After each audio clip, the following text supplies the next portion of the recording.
प्रिय छात्रों, हिंदी के इस शिक्षण सत्र में आपका हार्दिक स्वागत है। इस भाग में हम अर्धवार्षिक परीक्षा की एक प्रश्न पत्र और उसके हल की चर्चा करेंगे, जिससे आप प्रत्येक प्रश्न के उत्तर लिखने के तरीकों को समझ सकें और बेहतरीन प्रदर्शन कर अच्छा अंक प्राप्त कर सकें। तो आइए प्रारंभ करें। समय की जहां तक बात है, अर्धवार्षिक परीक्षा में प्रायः 2.5 घंटे का समय दिया जाता है, जबकि बोर्ड द्वारा 3 घंटे 15 मिनट निर्धारित हैं, जिसमें से 3 घंटे आपको लिखने के लिए मिलते हैं। 100 अंक का यह प्रश्न पत्र होता है, जो 2 खंडों में बटा होता है, खंड क और खंड ख। खंड क का जो पहला प्रश्न है, वो हिंदी गद्य साहित्य के इतिहास से संबंधित होता है और 5 अंकों के 5 इसमें प्रश्न होते हैं, जिनके सही विकल्प को आपको चुनना होता है। जैसे हिंदी का पहला आंचलिक उपन्यास है, सही विकल्प आपका होगा मैलांचल। निम्न में से खड़ी बोली गद्य के नायक हैं, तो इंसाल्लाह खां, लल्लू लाल, सदा सुखलाल, ये तीनों हैं, इसलिए उपयुक्त सभी। हिंदी गद्य की विधा नहीं है, तो आप देखेंगे तो आपको दिखाई पड़ेगा कि ब सही होगा खंड काव्य, क्योंकि खंड काव्य काव्य की विधा है, गद्य की नहीं। चौथा, हिंदी प्रदीप पत्रिका के संपादक हैं, इसका सही उत्तर है बालकृष्ण भट्ट। शुक्ल युग के नाटककार हैं। अब आप ध्यान रखिएगा कि आप नाटककार चुन रहे हैं तो जयशंकर प्रसाद को चुनेंगे, क्योंकि जयशंकर प्रसाद शुक्ल युग के एक अच्छे नाटककार माने जाते हैं। अब उत्तर कैसे लिखेंगे, तो प्रश्नोत्तर संख्या जिस कॉपी की जिस पंक्ति में आपको प्रश्नोत्तर लिखना है उसके मध्य में लिखें प्रश्नोत्तर संख्या 1। उसके नीचे क ख ग घ अंग, ये आपके 5 ऑप्शन लिख लें। फिर जो विकल्प सही है, जैसे आप देख रहे हैं कि पहले में मैलांचल स में है, तो उसके सामने आप स मैलांचल। इसी तरह ख में द सही है उपयुक्त सभी, ग में ब सही है खंड काव्य, घ में बालकृष्ण भट्ट और अंग में अ जयशंकर प्रसाद। इस रूप में आप उत्तर लिखेंगे। दूसरा प्रश्न काव्य साहित्य के इतिहास से संबंधित है। इसमें भी 5 अंक के 5 प्रश्न होंगे, जिनके उत्तर को आपको चुनकर लिखना होगा। जैसे आधुनिक युग की मीरा के नाम से प्रसिद्ध हैं, सही उत्तर है महादेवी वर्मा। नवीन बिंब एवं उपमान योजना विशेषता है, तो आप देखेंगे विकल्प तो आधुनिक काल की है। कामायनी की रचना विधा है, तो कामायनी महाकाव्य है। हरिऔध का पूरा नाम है, तो हरिऔध के पूरा नाम में अयोध्या सिंह उपाध्याय हरिऔध होता है। हिंदी का प्रथम कवि माना जाता है, तो सरापा को माना जाता है। अब प्रश्नोत्तर संख्या 2 डाल करके आप इसी तरह से केवल उत्तर लिखना है। क ख ग घ अंग डालिए, ब महादेव वर्मा, द आधुनिक काल की, स महाकाव्य, द अयोध्या सिंह उपाध्याय और ब सरापा को केवल उत्तर आपको लिखना है, प्रश्न लिखने की आवश्यकता नहीं है। प्रश्न संख्या 3 गद्यांश पर आधारित 5 प्रश्न होंगे और उन प्रश्नों का आपको उत्तर देना है। प्रत्येक 2 अंक का है और ध्यान रखिएगा कि जिसको आप चुन रहे हैं उसे संकेत में लिख देंगे, जिससे पता चले कि आपने किसे चुना। जैसे जन का प्रवाह अनंत होता है, आप देख रहे हैं कि पहले ही पाठ से है। इसके 5 प्रश्न हैं। उपर्युक्त गद्यांश के पाठ का शीर्षक और लेखक का नाम लिखिए। दूसरा है रेखांकित अंश की व्याख्या कीजिए। तीसरा है राष्ट्रीय जन का जीवन भी कब तक अमर है। चौथा जनजीवन के प्रवाह को नदी की तरह क्यों कहा गया है। और 5वां सततवाही का अर्थ स्पष्ट कीजिए। यहाँ रेखांकित अंश है जन का प्रवाह अनंत होता है से लेकर जीवन भी अमर है तक। अब इसका जब उत्तर लिखें, इसके बाद अथवा देखेंगे तो दूसरा रहता है। यहाँ अशोक के फूल से दिया हुआ है, आपको एक चुनना है। तो आप सबसे पहले प्रश्नोत्तर संख्या 3 डालें, फिर संकेत डाल दें जिसे ले रहे हैं। जैसे ऊपर वाला ले रहे हैं तो जन का प्रवाह होता है। फिर आप क ख ग घ अंग डालें। बार बार प्रश्नोत्तर संख्या 3 का क 3 का ख ऐसा नहीं डालना है, इसकी कोई आवश्यकता नहीं है। और उत्तर उपर्युक्त गद्यांश के पाठ का शीर्षक, राष्ट्र का स्वरूप एवं लेखक का नाम वासुदेव शरण अग्रवाल है। रेखांकित अंश की व्याख्या यहाँ है। लेखक का विचार है कि जन का प्रवाह अनंत होता है। राष्ट्र के निवासियों की एक पीढ़ी विदा होती है तो दूसरी पीढ़ी उसका स्थान ले लेती है। जैसे जन के जीवन में अनेक उतार चढ़ाव आते हैं, वैसे राष्ट्र का इतिहास भी बदलता है। हजारों वर्षों से मनुष्य ने अपनी राष्ट्रभूमि के साथ तादात्म्य प्राप्त किया है। इसलिए सूर्य की किरणों की तरह जब तक राष्ट्र रहेगा तब तक जन का जीवन भी रहेगा। ये रेखांकित अंश की व्याख्या आपको लिखनी है। ग का उत्तर है जब तक सूर्य की रश्मियां नित्य प्रातः धरती पर पड़ती रहेंगी तब तक राष्ट्रीय जन का जीवन भी अमर है। घ का उत्तर है जिस प्रकार नदी का प्रवाह निरंतर गतिमान रहता है उसी प्रकार जन का प्रवाह भी अनंत होता है, इसलिए जनजीवन के प्रवाह को नदी की तरह कहा गया है। और अंग का उत्तर है सततवाही का अर्थ सदा प्रवाहित होने से है। इस तरह से आप उत्तर लिखेंगे। प्रश्न संख्या 4, 2 पद्यांश दिए जाएंगे, उनमें से किसी एक को आपको चुनना है और उनके नीचे दिए गए 5 प्रश्नों का उत्तर देना है। प्रत्येक के लिए 2 अंक निर्धारित हैं। यहाँ लज्जाशिला पथिक महिला आप देख रहे हैं, आप अयोध्या सिंह उपाध्याय हरिऔध का पौन दूध कैसे है। इस पे 5 प्रश्न है। उपरोक्त पद्यांश का शीर्षक और कवि का नाम लिखिए। रेखांकित अंश की व्याख्या कीजिए। और यहाँ रेखांकित अंश है होने देना विकृत वसना तो न तू सुंदरी को। ग, वियोगिनी राधा लज्जाशिला महिला के लिए पौन से क्या कहती हैं। घ, राधा कृषक ललना की थकावट को दूर करने के लिए पौन को क्या समझाती हैं। और अंग, इस पद्यांश में कौन सा अलंकार है। अब उत्तर आपको नीचे देख रहे हैं नील परिधान, ये जयशंकर प्रसाद जी के श्रद्धा मनु से है। किसी एक को चुनना है आपको। तो प्रश्नोत्तर इस तरह से डालेंगे कापी में। प्रश्नोत्तर संख्या 4, फिर संकेत कर देंगे लज्जाशिला भूतांगना को पहला हमने लिया है। जिसको भी ले रहे हैं, अथवा के नीचे ले रहे हैं तो अथवा के नीचे वाले को संकेत में लिखें।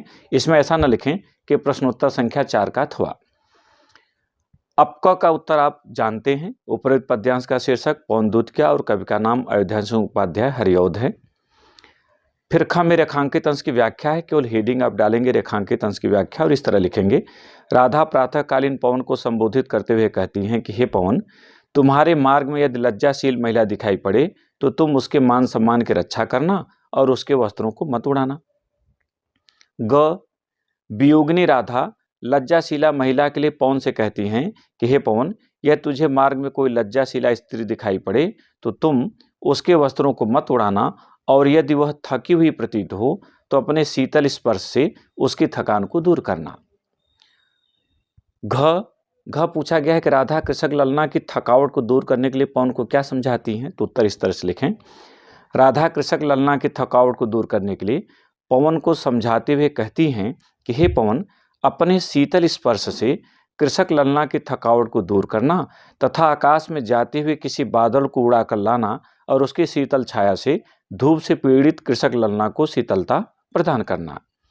5वां और अंतिम प्रश्न में पूछा गया है कि इस पद्यांश में कौन सा अलंकार है। तो इसका उत्तर है इस पद्यांश में अनुप्रास, पुनरुक्त प्रकाश, रूपक एवं मानवीकरण अलंकार है। अनुप्रास हर जगह होता है, आप जानते हैं। पुनरुक्त प्रकाश कहाँ है, तो आप संबंधित छंद को जब देखेंगे तो आपको वहां पुनरुक्त, ये धीरे धीरे शब्द दिखाई दे रहा है, 2 बार आया है, अर्थ एक ही है, इसे पुनरुक्त प्रकाश है। ये आपको मिल गया कि हाँ पुनरुक्त प्रकाश है। रूपक कहाँ है, कमल मुख, कमलवत मुख, यहाँ रूपक है। और मानवीकरण पूरे छंदों में है, कविता पढ़ते समय आपने इसे जान लिया है। अब प्रश्न संख्या 5 पर आइए। निम्नलिखित में से किसी एक लेखक का साहित्यिक परिचय देते हुए उनकी रचनाओं का उल्लेख कीजिए। और यहाँ वासुदेव शरण अग्रवाल, डॉक्टर हजारी प्रसाद द्विवेदी, प्रोफेसर जी सुंदर रेड्डी का नाम दिया गया है। 4 पाठ हैं, अधिकतम 4 ही आपके लेखक हैं, 3 परीक्षा में दिए जाते हैं, तो किसी एक को चुनना है। तो आप इस तरह से प्रश्नोत्तर संख्या 5 का आपने डाला, वासुदेव शरण अग्रवाल, फिर साहित्यिक परिचय डाल करके आप इसको तैयार कर चुके हैं। तो इस तरह से आप लिखते चले जाएं साहित्यिक परिचय को। हिंदी साहित्य में स्थान, यदि आपकी स्पीड अच्छी है तो लिखें, नहीं है तो छमाही परीक्षा में से आप छोड़ दें। फिर ख की बात करें तो निम्नलिखित में से किसी एक कवि का साहित्यिक परिचय देते हुए उनकी रचनाओं का उल्लेख कीजिए। अयोध्या सिंह उपाध्याय हरिऔध, मैथिली शरण गुप्त, जयशंकर प्रसाद। क और ख यानी लेखक और कवि दोनों के लिए 5 अंक निर्धारित हैं। तो इनको भी आपको इसी तरह से लिखना है। पहले आप प्रश्नोत्तर संख्या 5 ख डालेंगे, फिर जिसका लिख रहे हैं, मान लीजिए अयोध्या सिंह उपाध्याय हरिऔध का लिख रहे हैं तो डालेंगे अयोध्या सिंह उपाध्याय हरिऔध। और इसके बाद तब साहित्यिक परिचय हेडिंग डाल करके आप देख रहे हैं, इस तरह से साहित्यिक परिचय हेडिंग डाल करके आप लिखेंगे। और जो पूर्व में पढ़े हैं उसे संक्षेप में करके लिखने का प्रयास करेंगे, जिससे कम समय में आप उसे पूरा कर सकें। तो इस तरह से आप लिखते चले जाएंगे। समय आपके पास है तो हिंदी साहित्य में स्थान लिखें, अन्यथा अर्धवार्षिक परीक्षा में छोड़ दें। 6ठा प्रश्न आपका कहानी से है और इस तरह से आएगा। पंचलाइट कहानी का सारांश लिखिए अथवा बहादुर कहानी के उद्देश्य पर प्रकाश डालिए। यह भी 5 अंक का है। कहानी आप तैयार कर चुके हैं तो यहाँ भी प्रश्नोत्तर संख्या 6 डालिए। पंचलाइट कहानी का सारांश, इस तरह से हेडिंग डाल दीजिए। फिर आप पैराग्राफ बनाकर लिखना शुरू करिए कि पंचलाइट सुप्रसिद्ध कथाकार फणीश्वरनाथ रेणु की एक आंचलिक कहानी है। इस तरह से करके आप कहानी को लिख दीजिए। बहुत बड़ा आपको नहीं लिखना है, आप जो तैयार किए हैं उसमें संक्षेप ही करना है, जिससे कम समय में आप लिख सकें। 7वां जो आपका प्रश्न है वो खंड काव्य से संबंधित है।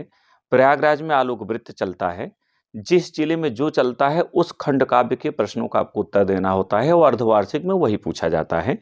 जैसे आलोक वृत्त खंड काव्य के किसी एक सर का सारांश लिखिए अथवा आलोक वृत्त खंड काव्य के नायक का चरित्रण कीजिए। 5 अंक है, तो आप अपना खंड काव्य चुनें और हेडिंग डालें प्रश्नोत्तर संख्या 7 आलोक वृत्त खंड काव्य। अब प्रथम सर्ग भारत का स्वर्णिम अतीत का सारांश हमने इसलिए डाला है कि यदि पूछ लेगा कि भारत का स्वर्णिम अतीत सर का सारांश लिखे तब इसे लिखेगा, अन्यथा इतना हिस्सा आप छोड़ दीजिएगा। केवल हेडिंग डालना है प्रथम सर्ग का सारांश, और फिर आप जो भूमिका आप लिखते हैं कि किसने इसकी रचना की, किसके बारे में है, कितने सर्ग हैं, करके जिस सर्ग का सारांश लिख रहे हैं, प्रथम लिख रहे हैं तो हमने देखिए यहाँ लिखा है प्रथम सर्ग का सारांश निम्नवत है। इसी तरह से आप भी लिखिएगा कि आलोक वृत्त खंड काव्य की रचना कवि गुलाब खंडेलवाल ने की है। इसकी कथा 8 सर्गों में विभाजित है, जिसमें राष्ट्रपिता महात्मा गांधी के जन्म से लेकर स्वतंत्रता प्राप्ति तक की ऐतिहासिक घटनाओं पर प्रकाश डाला गया है। खंड काव्य के प्रथम सर्ग का सारांश निम्नवत है। फिर आप पैरा चेंज करिए और प्रथम सर्ग लिख लीजिए। दूसरा लिखना चाह रहे हैं तो द्वितीय सर्ग लिख दीजिए। इस तरह से आपको करना है। अब आइए खंड ख की ओर। खंड ख में पहला और पूरे प्रश्न पत्र का 8वां प्रश्न है, दिए गए संस्कृत गद्यांशों में से किसी एक का ससंदर्भ हिंदी में अनुवाद कीजिए। धन्यो अयम भारत देश यत्र समुल्लसत जनमानस पावनी से लेकर लोके प्रथिता अस्ति, ये आपको पहला दिख रहा है। नीचे यथैवा उपकरणवताम जीवनम तथैव ते जीवनम स्यात्, यानी ऊपर का जो हिस्सा है वो दूसरे पार्ट से और उसके नीचे का तीसरे पार्ट से लिया गया है। आत्मज्ञ और सर्वज्ञ और संस्कृत भाषा या महत्वम, तो आप जिसका भी करना चाहें उसे संकेत में डालें। जैसे प्रश्नोत्तर संख्या 8 का डाल दिया हमने।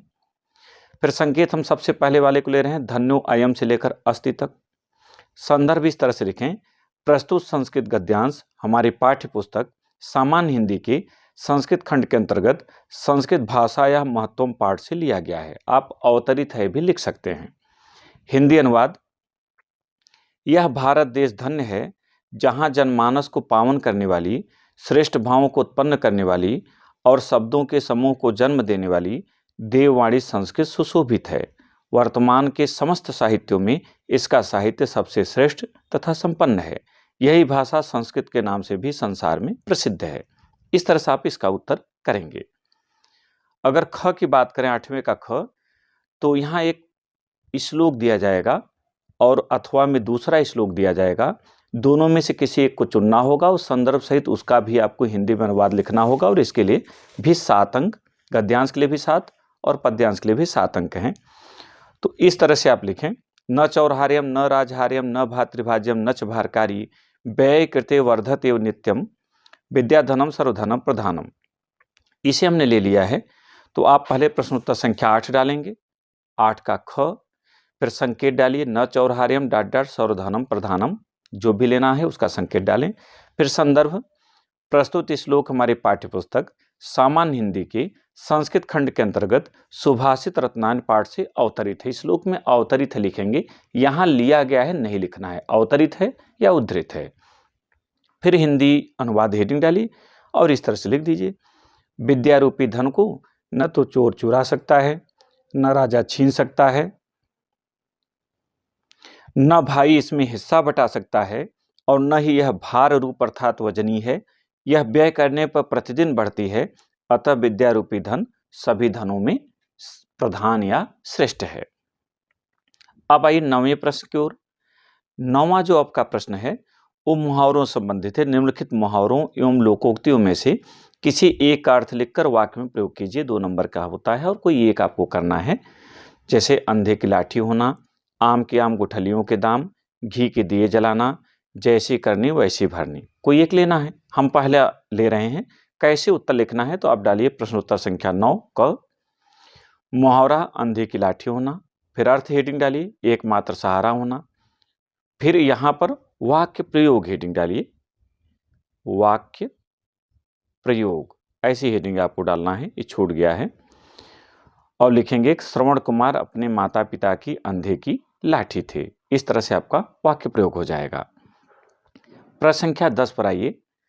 जो 10वां प्रश्न आपका है, इस संधि विच्छेद से संबंधित है और आपको सही विकल्प का उत्तर चुनना है। ध्यान रखिएगा कि जब आप पढ़िएगा किसी को तो देखिएगा कि उसमें दो लगभग एक जैसे दिखाई देते हैं, वहाँ समझ में आ जाता है कि ये सही होगा या ये सही होगा।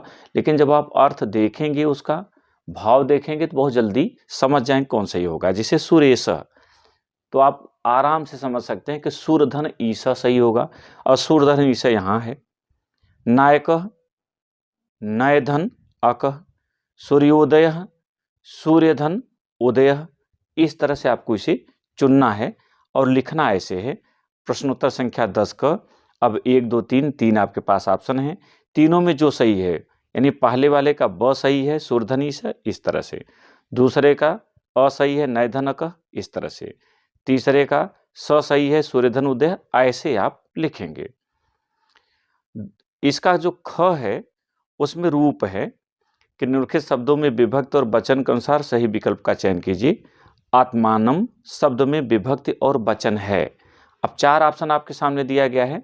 सप्तमी विभक्ति बहुवचन, तृतीया विभक्ति एक वचन, द्वितीया विभक्ति एक वचन, प्रथमा विभक्ति एक वचन। तो यहाँ सही कौन सा है? तो सही है द्वितीया विभक्ति एक वचन, इसलिए आप इसे चुनेंगे। नामने शब्द में विभक्ति और वचन है। चतुर्थी एक वचन, तृतीया विभक्ति एक वचन, द्वितीया विभक्ति द्विवचन और प्रथमा विभक्ति एक वचन। तो यहाँ सही है चतुर्थी विभक्ति एक वचन। आपको ये दो रूप याद रखिएगा, आपको रट लेना है, एक तो आत्मा का और एक नाम का, क्योंकि यही दो आपके पाठ्यक्रम में हैं। और इस तरह से लिखिएगा। प्रश्नोत्तर संख्या 10 ख, पहले में स सही है द्वितीय विभक्ति एक वचन ऐसे लिखिए, दूसरे म सही है चतुर्थी विभक्ति एक वचन ऐसे लिखिए। प्रश्न संख्या 11, निम्नलिखित शब्द युग्मों का सही अर्थ चयन करके लिखिए। एक खंडों में बटा है और जो खंड क है उसमें 2 शब्द युग्म है जिनका सही अर्थ आपको चुनना है। अब द्रव और द्रव्य ये पहला है आपका, और इसके जो 4 ऑप्शन हैं उसमें दिया हुआ है तरल पदार्थ और धन, धन और धान्य, धन और तरल पदार्थ, दवा और दया। तो यहाँ जो सही है इसका अर्थ द्रव और द्रव्य, इन दोनों चीजों से लीजिएगा तो तरल पदार्थ और धन सही होगा यहाँ, तो आप इसे सही मानेंगे। दूसरा है अभय और उभय, तो अभय का अर्थ होता है निडर या निर्भय और उभय का अर्थ होता है दोनों, तो आपके यहाँ मिल रहा है, इसे चुनेंगे निडर और दोनों। अब इसी तरह से लिखेंगे प्रश्नोत्तर संख्या 11 को, पहले में अ सही है तो अ तरल पदार्थ और धन, दूसरे में ब सही है तो निडर और दोनों, ऐसा आप लिखेंगे। अब ख पर चलिए। ख में निम्नलिखित में से किसी एक शब्द के 2 अर्थ लिखिए। अनेकार्थी शब्द है जिसके 2 अर्थ लिखने होते हैं, दोनों आपस में पर्याय नहीं होने चाहिए, 2 नंबर का ये होता है, जैसे कनक, अंबर, हार आदि।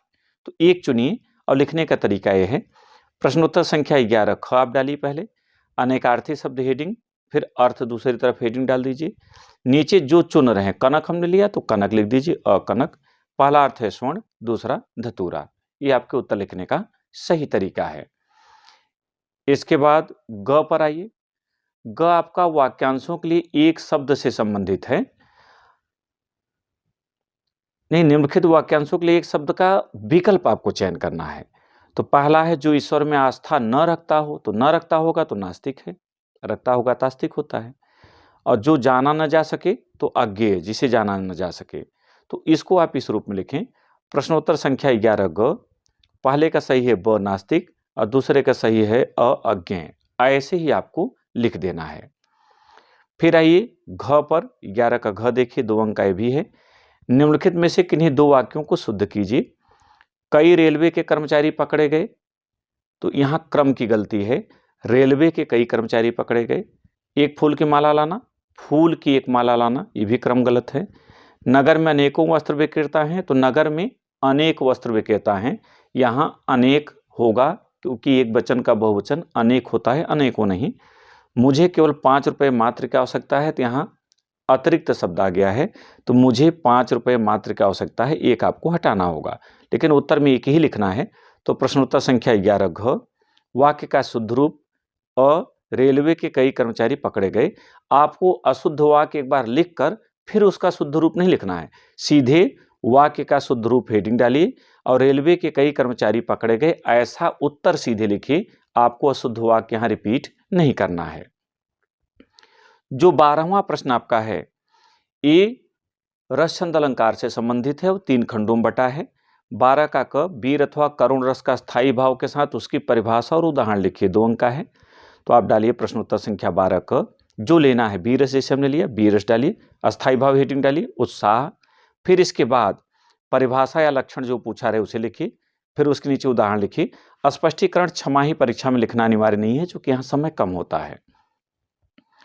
ख आपका है, श्लेष अथवा यमक अलंकार का लक्षण और उदाहरण लिखिए, ये भी 2 अंक का होता है, तो आप एक चुन लें। प्रश्नोत्तर ऐसे डालें, प्रश्नोत्तर संख्या 12 ख, श्लेष अलंकार हमने लिया तो श्लेष लिख लीजिए, फिर लक्षण या परिभाषा जो पूछा रहे वही शब्द लीजिए कि काव्य में जहां पर कोई शब्द एक ही बार प्रयुक्त हो किंतु उसके एक से अधिक अर्थ हो, वहां श्लेष अलंकार होता है। फिर आप उदाहरण लिख दीजिए।